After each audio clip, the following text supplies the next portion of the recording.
Hey class, in today's lesson we're going to talk about graphs of sine and cosine functions, which is found in section 4.5 part 1. Our objectives are to sketch the graphs of sine and cosine and to use amplitude and period to sketch translations of sine and cosine. So as an example, for us to sketch a sine curve from the unit circle, you technically need to know sine of all of these values that you see on the x-axis. So for example, if we think about on the unit circle that 0, the ordered pair 0, is 1, 0, then that means that the sine value at 0 is 0. So we would plot a point. At pi over 2, think about it as an ordered pair. At pi over 2, you have, and again, let me give you a better reference. At pi over 2, we're talking about this point up here. That ordered pair is 0, 1, so its sine is 1. So we plot a point up there. At pi, which is over here, the sine value is 0. The y value is 0, so we're back down to 0. At 3 pi over 2, the y value is -1, so we're going to go down to -1. And then finally 2 pi is back up to 0. And essentially, we really didn't have to continue to answer those questions, right? Once a curve is going to continue to curve through. So this negative pi over 2 is actually -1 if I follow that curve, and negative pi is at 0. So this will look like that. That's our sine curve. And unless there is some type of transformation, that is a basic sine curve. All right, so essentially we follow the same information, but with cosine. And cosine's curve, again, thinking about where it falls on the unit circle. So at 0, cosine is our x value, so the x value at cosine is 1. At pi over 2, which is up here, at pi over 2, the x value is 0.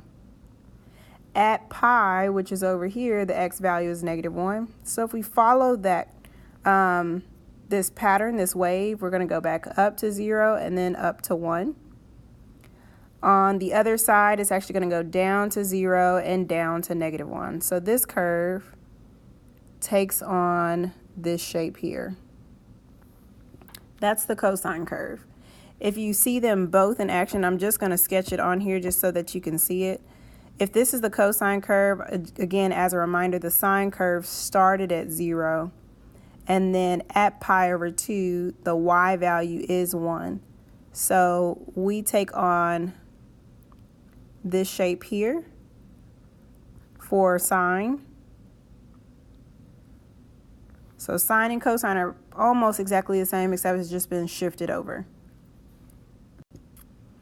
Okay, so in example 1, we're asked to sketch the graph of the equation below.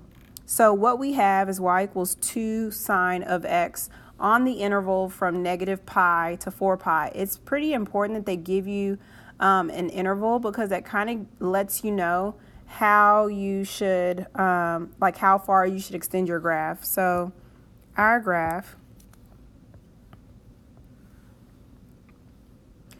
all right, from -pi,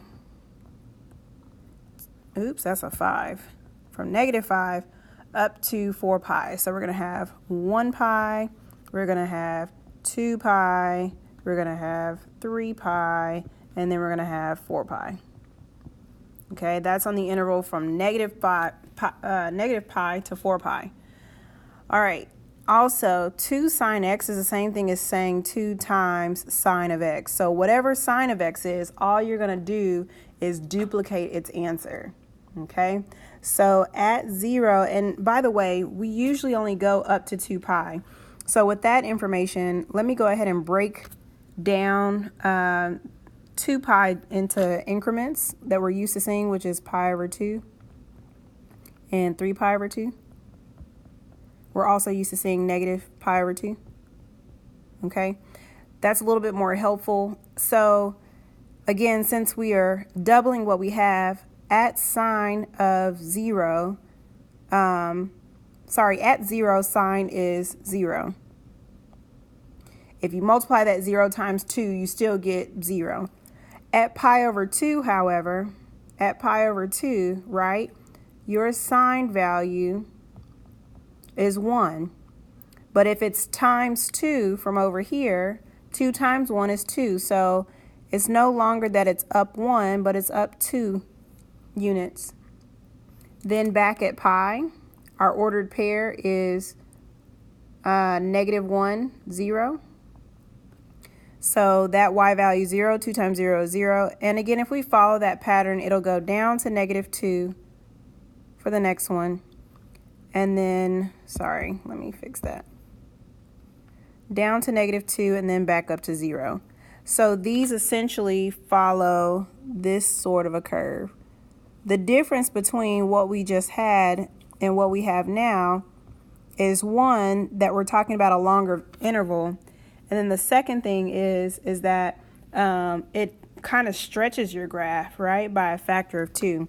Let me go ahead and add in these missing x values. So between 2 pi and 3 pi, remember, if we're thinking about in terms of 2 pi is really 4 pi over 2. So I'm missing a 5 pi over 2, and I'm also missing a 7 pi over 2. Right, because 5 pi over 2, 6 pi over 2, 7 pi over 2, 8 pi over 2. And again, following that pattern, it goes up to 2, back down to 0, down to 2, and back up to 0. So it goes like that. And that's our graph. Okay, in try 1, we're supposed to sketch this graph. Again, they're telling us that the interval is from -pi to pi, so that's nice to let us know how far to go. So if this is -pi and this is +pi, we typically go way past pi. But let's go ahead and also kind of break this up. This will be pi over 2, and this will be -pi over 2. So ask yourself, at 0, your sine value is 0. So 0 times a -1, because this time this is like -1 times sine of x. That would give you 0. Okay. At pi over 2, your y value is 1, but I'm multiplying it times -1, so it is down this time. And at pi, your y value, again, at pi, your y value is still 0. So 0 times -1 is still 0. So this one went down on this side. So that means if I follow the same pattern, this one should go up and this one should go back at 0. So that's our sine curve, as wonky as it looks.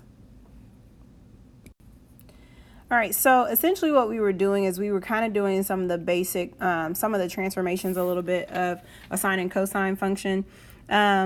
You may, where you see the general form, D may either be in the front or the back, but we know D to be our vertical shifts, right? So it's either vertically shifting up or vertically shifting down.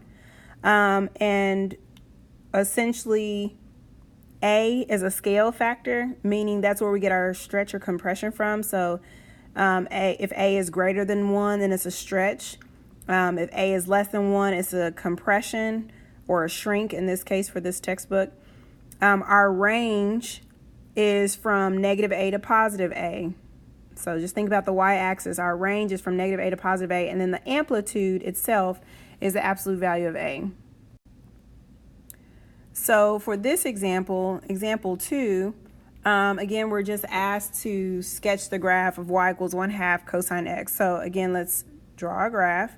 This time they did not tell us what they want the length to be, so I'm just going to use a regular like unit circle length, which would be 2 pi. So I'm going to call this pi over 2, pi, 3 pi over 2, and 2 pi. And then I go just a little bit on the other side. All right, I'll make that 1 and that -1. So I should actually write that 1 and -1. Okay, so if I want to do 1/2 of cosine of x, first of all, that lets you know that my range is actually from -1/2, which I'll do in a different color. It's actually from negative or +1/2 or -1/2 to +1/2, right? Because to find the amplitude, or excuse me, to find the range, it is the absolute value of a. So the absolute value of 1/2 is 1/2. Okay? All right, so once we have that, then we just go ahead and answer our question. So for at 0, our value is 1, 0. Our ordered pair is 1, 0. And so if I multiply that times 1/2, I get 1/2. So 0 at 0, it's 1/2. And then at pi over 2, my ordered pair is 0, 1. So I'm looking for the x value. The x value is 0. 0 times 1/2 is 0. We, at this point, should probably be able to feel how this graph is going to shift. It's going to go down to negative 1/2, up to 0, then up to positive 1/2. On the other end, it goes down to 0, and then down to negative 1/2. So this graph looks like this, and it follows what we would have assumed, because since a is between 0 and 1, this graph has been compressed by a factor of 1/2.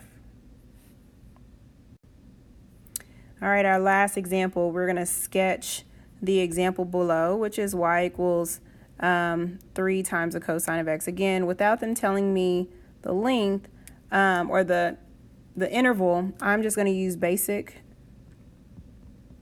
value. So pi over 2, pi, 3 pi over 2, and 2 pi. On the other end, I have negative pi over 2 and negative pi.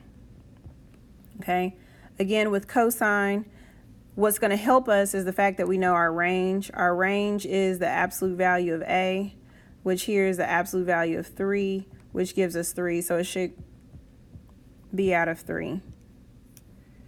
All right, cosine. Cosine of 0, again, at 0, cosine is 1. So 1 times the 3, right, because this is 3 times cosine of x. 1 times 3 is 3.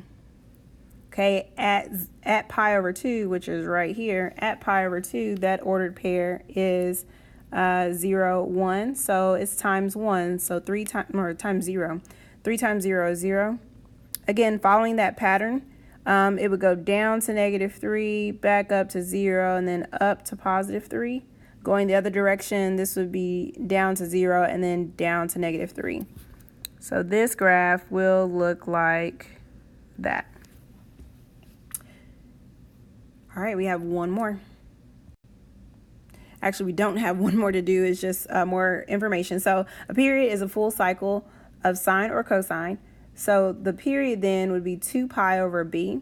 So for the last one, our period would be y of y equals cosine x would be 2 pi over 1. Thus, our period is 2 pi. So 2 pi would complete a full circle or cycle of our function.